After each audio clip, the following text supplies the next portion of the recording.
at some place and said, this is easy. Everyone thinks they can do it.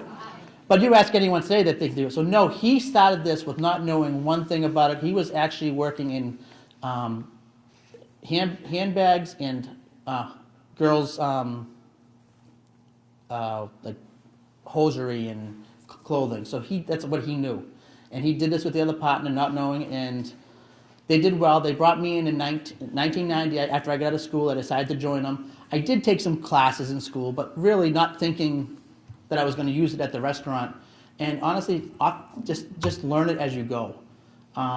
We definitely don't do everything correct. I don't think we do it all wrong. We do the best we can, as we call it, it's the horseshoe way. So whenever we bring someone to come teach them, and they come from somewhere else, we let them know that we haven't had we've been there 35 years, so we do know the restaurant business now, but we kind of do our own rules, follow our own things that work for us. So no, we really didn't take much. It's just more learning as we go. So, yep. Your Reuben sandwich is the best. Well, thank you very much. Now, if you like the Reuben, I got to be honest with you, because I appreciate that, but you got to try the Reuben on our Oktoberfest menu when we do that. Okay. That is even better. Okay. But we also have the Reuben egg rolls now. Try those. That's really good. But we do, as you mentioned, that we do 4 different seasonal menus. We do the Oktoberfest. We do, coming up in another few weeks, we have our Mardi Gras menu. So if you're interested in trying something different, we have some great alligator steaks. Sounds weird, but it's delicious. We have our Cinco de Mayo menu, which we do a Mexican menu. We do these for 2 weeks. The Oktoberfest is for a month. And then come in August, we do a Hawaiian festival. We do a lot of kind of Hawaiian stuff. It's pretty fun. So we appreciate that for the Reuben, though. Yes. Is there much in the building now that remains from the past? The sad part is there's not much left, and it's hard because it's very hard to work around what was meant to stay there, because to follow codes and to do everything you're supposed to do, you have to take away a lot of that. And it's sad to do because I understand that's the beauty of it, but to survive today, you have to do some changes to do it. So when we do it, we try our best to at least make it look good and come as close as we can to following what we should do on looks-wise that way. You mentioned that you and your father didn't really know that much about it when you got into it. The South Street Tavern, you probably know, was started by Dick Stark, Jerry Maloney, yep. Elridge electricians, yep. And they knew even less. Well, the reason we know that is we see how the electric work was done when we first bought the place. It was all good, but they did it little shortcuts. And on top of it, I was in there, that building, before they even began renovations, and it had to be totally gutted. Oh, yeah. It was, in some instances, it would have been considered a tear down, and that's in a floodplain zone. So once you tear it down, all you have is a bigger parking lot. You got it. Yeah. The different now too in the flood zone. If you notice, we're on pillars. We can't be just built on the regular. We have to be built up on pillars to do everything. And the sad part is we haven't had water up there since I think it was 1983 was the last time the river came up that far. But it is what it is, and put it on pillars and grow higher. Yes.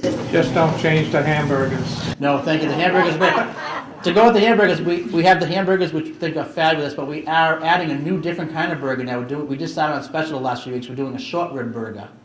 It's the same, except instead of the hamburger, we're using short ribs. Fabulous. Try that someday. That's all I can say. We'll have that on the new menu coming up. Delicious. Now, you did have one of your chefs go on a television competition too. Yeah, we did. One of our chefs, he came into work with us, and the sad part is that the name of the show is drawing a blank, but it was on Channel 5. And it was a food show. The sad part about the show was it started off and in 3 weeks was canceled. But the reason, I'll go why they canceled it, but then 4 more weeks later, they restarted it up again. But when they canceled it, all the monies that could have been won by anyone that was in it was now void. So now they continued the show with the people, but now the winner wasn't going to get the money.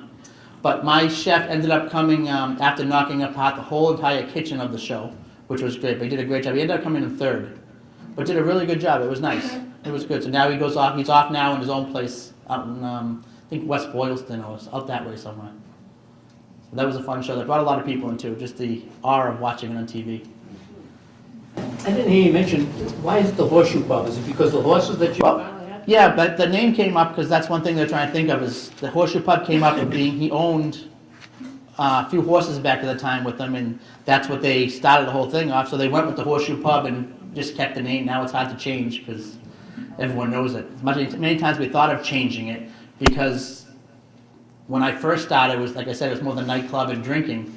And then when it kind of grew up with me, as we changed to more of the dinner time, people still had the mentality of the drinking and not the food. So we thought of changing the name, but then we said that's just going to hurt us because we're so known in the area. But yeah, that's where it came from. One other question, it always amazes me when I go into a restaurant, the logistics that are involved in ordering food and knowing if you got enough, and then somebody comes in and they want a steak, and they say, no, I'm sorry, we don't have any more steak. That must be hard to do. It's very tough. The good part about that is the guy we have in the kitchen, like I said, we've been there 35 years. The guy we've had in the kitchen now has been with us for 29 of them. He's came to us as a dishwasher and he's worked his way up to be, I mean, you could ask him any single price, how much he needs, this guy knows everything to the penny and knows that we need, how much we need of everything. I mean, he could tell you on Tuesday, January 7th, we need 12 steaks that day. It's just, that's what we did last few years. That's the average. He's very good at the numbers. So it is very hard, but we have a gentleman there that's been doing it for so long with us that it helps out tremendously. I always wondered how a restaurant could tell people waiting in line that it's going to take 15 minutes for a table, 40 minutes for a table. How can you time that? That is honestly one of the hardest things to do because you don't want to tell someone too long because they don't want to wait. You don't want to tell them too short because they'll be mad when the table's not ready.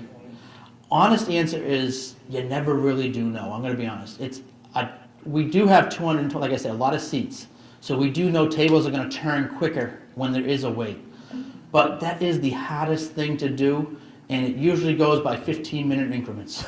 So when you see there's a few people at the door, you add 15 to it. But in this, anywhere you go, if someone, no matter how long they say it's going to be a wait, it's never usually going to be that long. But it's hard to say, because by the time you leave our place to go somewhere else to get a seat, you could have been sat already. I never understood that, but that's the truth. But that is hard. I do remember when your restaurant was a house back in the early 70s. I would take my children over to the D&M for shoes, and there were kids playing in the yard there.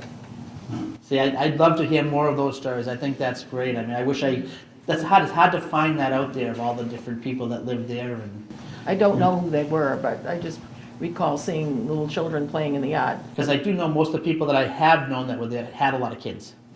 So, yeah, it'd be very interesting to know more about that. Were there any artifacts left in the house from the early days? Nothing that was of value of anything that people would love to see again. No, that's the sad part. There was very little left.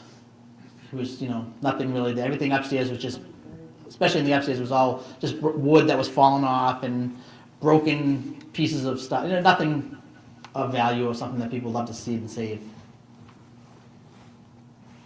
All set. Any other? Yep. Still have your trivia night? Yeah, every Tuesday night we do a trivia night, which is honestly as shocking as it gets so busy. People love trivia.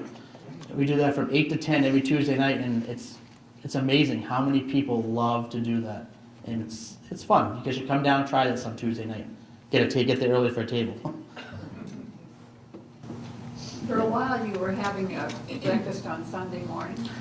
Yeah, we did breakfast, and I really sad we had to stop it. Breakfast, honestly, I loved it. We did it Saturday and Sunday mornings. The reason we stopped it was the kitchen and the staff. It's very hard to get waitresses to come in that early in the morning, and to get the kitchen was just not built with the big enough griddles and everything. We're more of a lunch and dinner place. So to build it to get as busy as we got for breakfast and to service everyone correctly, I felt like we were going to turn away more people, getting them mad because things weren't coming out correctly. And I said I didn't want to continue doing it unless we could add on to the kitchen and fix that. And at that time, we couldn't add to the kitchen, so I said, let's just stop the breakfast for now, and I'd love to bring it back. But we do twice a year, we do Mother's Day and Father's Day, we do a brunch. And it's all the breakfast food, we make the homemade omelets, waffles for you, it's a nice brunch. But the breakfast I do miss, I wish we could bring it back, but someday we will. Well, I appreciate it, guys, for having me tonight. Hope I told you a little about something. Oh, great. Well, thank you very much. Pleasure having you. Well, A couple of little well, mementos of Hudson. thank you very much. We appreciate it. No, thank you.